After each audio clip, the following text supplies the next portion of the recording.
The purpose of money in my life is to give my children a better life than I had and enrich their lives, help them with direction. So it's not about the money itself. It's more about enriching my children's lives, really.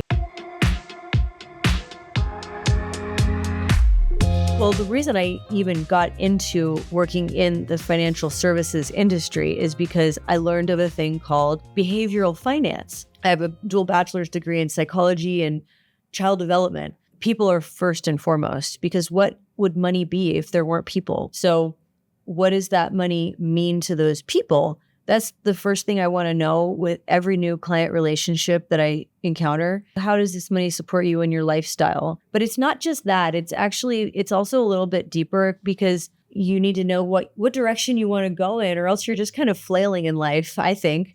And so if you understand your behavior, then you can work on behaving in a way that will make you happier.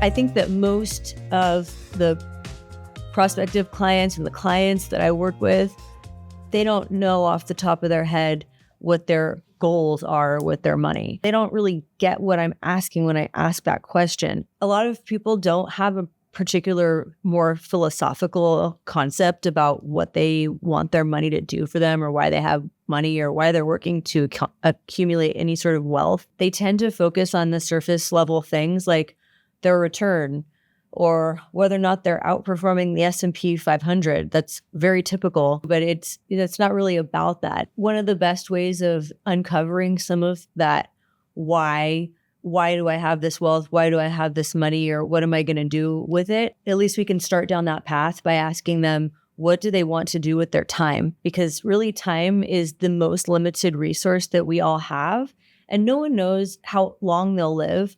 But we all have 24 hours in a day. So it's, what do you do with your time that really matters? When we think about the 3 phases of the financial planning life cycle, as it's called, the first phase is the accumulation phase. Probably the most important thing is to live on less than you earn consistently over time. Some people may have a philosophy of saving at least 20%, but whatever percentage it is less important than the consistency of behavior. It's not your return. It's not exactly how much money you have. It's that consistent saving and spending behavior. And then in the distribution phase, or the preservation phase, having a good assessment to begin with. I think that's the most important part. That's kind of where we come in, to know that you're prepared and to have a good assessment of if you have enough to sustain you for the rest of your life.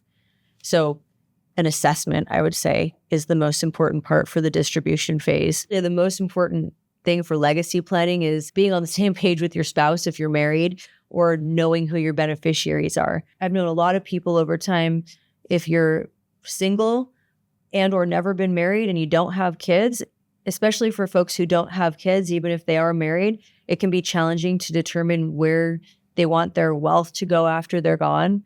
So just knowing who your beneficiaries are and having a framework for what you want to have happen with your money is easier said than done, but that would be the most important part for the legacy planning.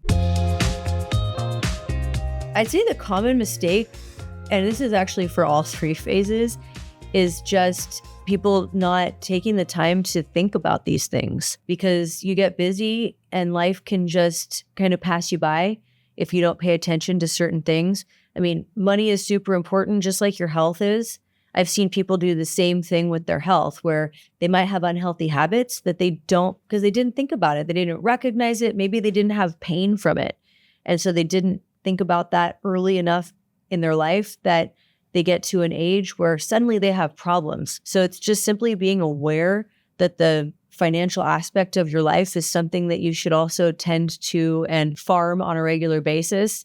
Because if you don't, then you could turn around and you're in or nearing retirement and you're nowhere near prepared, and you can't go back in time and fix it. The first step that you can take in achieving a legacy of enrichment, of growth, of love, is to think about your goals.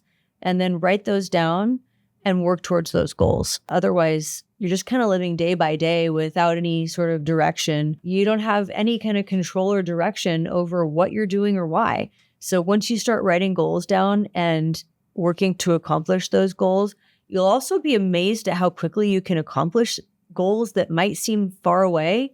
It's not that hard. Once you break it down into little pieces, you'll find that you can accomplish so much more than you ever thought you were capable of doing. Making goal setting a habit, you'll be so happy that you did if you just do that for a year. That will change your life forever.